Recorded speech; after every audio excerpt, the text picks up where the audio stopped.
حضور نے فرمایا کہ کثرت سے مجھ پہ درود بھیجا کرو، کیونکہ تمہارے درود مجھ پر پیش کیے جاتے ہیں، مجھ تک پہنچائے جاتے ہیں، حیثو کنتم، تم چاہے جہاں کہیں رہو، دنیا کے کسی کونے میں رہو، اور تم درود زور سے پڑھو یا دل میں پڑھو، اللہ درود مجھ تک پہنچاتا ہے۔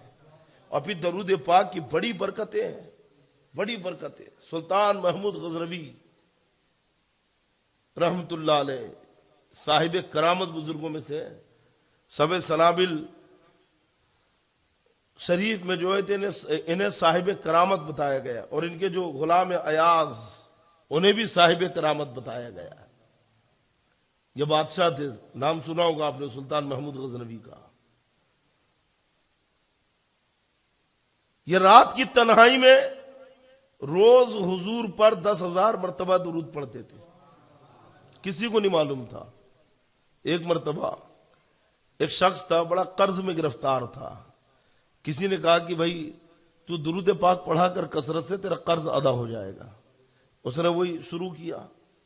کچھ دن ہوئے تھے کہ اس کا نصیبہ بیدار ہوا، رات میں سویا تو کیا خواب دیکھتا ہے کہ حضور رحمت عالم صلی اللہ تعالی وسلم خواب میں تشریف لائے اور فرما رکھے ہیں کہ تو کل صبح اٹھ کر محمود غزنوی کے پاس جانا اور کہنا کہ حضور نے مجھے خواب میں آ کر کہا ہے، بلکہ حضور نے خواب میں مجھے بشارت دی اور حکم دیا ہے کہ محمود غزنوی سے کہنا کہ وہ میرا قرضہ، یعنی تیرا جو قرضہ ہے وہ ادا کر دے، اور اگر وہ دلیل پوچھے تو کہہ دینا کہ تو روز 10,000 مرتبہ درود حضور پہ پڑھتا ہے۔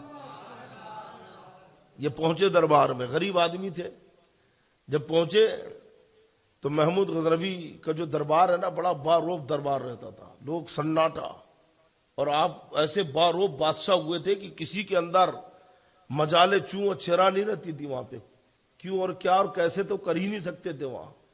اور جب محمود غزنوی خاموش ہوتے تو پورا مجمع خاموش رہتا، اور دربار کی خاموشی کا عالم یہ ہوتا کہ اگر سوئی بھی گر جائے تو ہے نا وہ بھی جھنجھنا اٹھے، یعنی اس کی آواز گونج اٹھے، اتنی خاموشی۔ یہ پہنچ گیا اور با ادب سلام کرنے کے بعد کہتا ہے، اے محمود ایک بات عرض کرنا ہے۔ کہ کیا؟ کہ میں نے حضور کو خواب میں دیکھا ہے، اور حضور نے مجھے حکم دیا ہے کہ محمود سے کہنا کہ یہ حضور کا حکم ہے کہ میرے اوپر جو قرض ہے، میں بہت مقروض ہوں، وہ قرض جو ہے محمود غزنوی ادا کر دے۔ تو محمود غزنوی تو سن کے خاموش رہے، لیکن درباری مسکرانے لگے۔ ہو سکتا ہے سوچ رہے ہوں گے کہ دیکھو قرض کی ادائیگی کا کیا اچھا بہانہ لایا ہے، کیونکہ محمود غزنوی عاشق رسول ہیں یہ، تو حضور کے عشق میں محبت میں قرض ادا کر دیں گے۔ محمود بھی خاموش ہے، کچھ بولے نہیں، لیکن یہ شخص مسکرانے لگا اور کہتا ہے کہ جانتا ہوں کہ تم میری بات پہ یقین نہیں کرو گے، اس لیے حضور نے ایسے ہی نہیں بھیجا ہے، دلیل دے کے بھیجا ہے،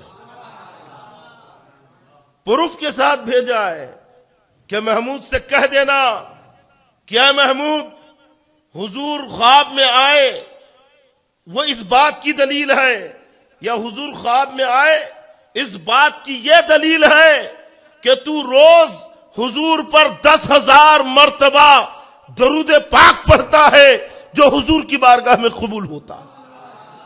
اتنا سننا تھا کہ سلطان محمود غزنوی اپنے تخت سے اچھل کے کھڑے ہو گئے اور خرامہ خرامہ اتر کے نیچے آئے، آنکھوں سے آنسو بہنے لگے۔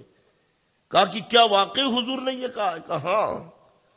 آگے بڑھ کر وہ محبت سے اس آدمی کے ارد گرد گھومنے لگے، اس کا طواف کرنے لگے، اور دھیرے سے کہتے ہیں کہ کیا حضور نے اپنی نبوت والی زبان سے مجھ گناہگار کا نام لیا ہے؟ کیا حضور نے اپنی زبان سے کہا ہے کہ محمود سے کہنا؟ کہا حضور نے اپنی زبان مقدس سے تیرا نام لیا ہے اور کہا ہے کہ محمود سے کہنا محمود غزنوی نے آگے بڑھ کر اس کی دونوں آنکھوں کو چوم لیا، پیشانی کو بوسہ دیا، اور دربار میں کہتے ہیں کہ یقیناً اس نے حضور کو دیکھا ہے، حضور اس کے خواب میں تشریف لائے ہیں، اس لیے کیونکہ میں جو درود پڑھتا ہوں سوائے میرے آج تک کسی کو نہیں معلوم ہوا، اور اگر یہ اس بات کی خبر دے رہا ہے تو یقیناً حضور نے اسے بشارت دی ہے، اور مجھے اس بات پر خوشی ہے کہ میرا درود حضور کی بارگاہ میں قبول ہو رہا ہے، میں جو درود پڑھتا ہوں حضور کی بارگاہ میں مقبول ہے۔ آپ نے خزانچی کو بلایا اور کہا کہ میرے خزانے سے ذاتی مال میں سے اس کا قرض ادا کر دیا جائے۔ تو خزانچی کہتا ہے کہ بادشاہ معاملہ کیا ہے، بات کیا ہے؟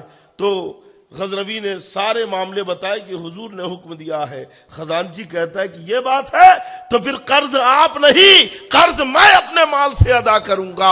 ادھر سے قاضی شہر کو پتا چلا تو بھاگتے ہوئے دربار میں آیا اور کہتا ہے کہ محمود نہیں، بلکہ اس کا قرض میرے مال سے ادا کیا جائے گا، کیونکہ مصطفیٰ جان رحمت کا حکم ہے۔ تو گویا تینوں نے اسے اتنا دیا کہ ماں اس کا قرض بھی ادا ہو گیا اور وہ مالدار بھی ہو گیا۔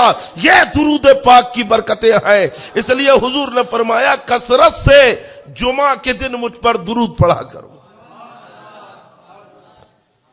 جو کثرت سے درود پاک پڑھتا ہے حضور فرماتے اس کا درود مجھ پر پیش کیا جاتا ہے، اور جو جتنا درود پاک پڑھے گا قیامت کے دن حضور کے اتنا قریب رہے گا، ہے نا۔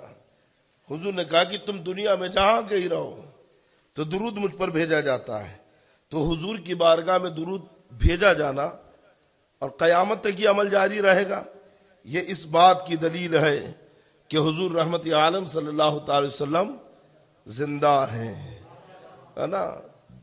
تبھی تو اعلیٰ حضرت نے کہا تو زندہ ہے واللہ، تو زندہ ہے واللہ، میری چشم عالم سے چھپ جانے والے ہیں۔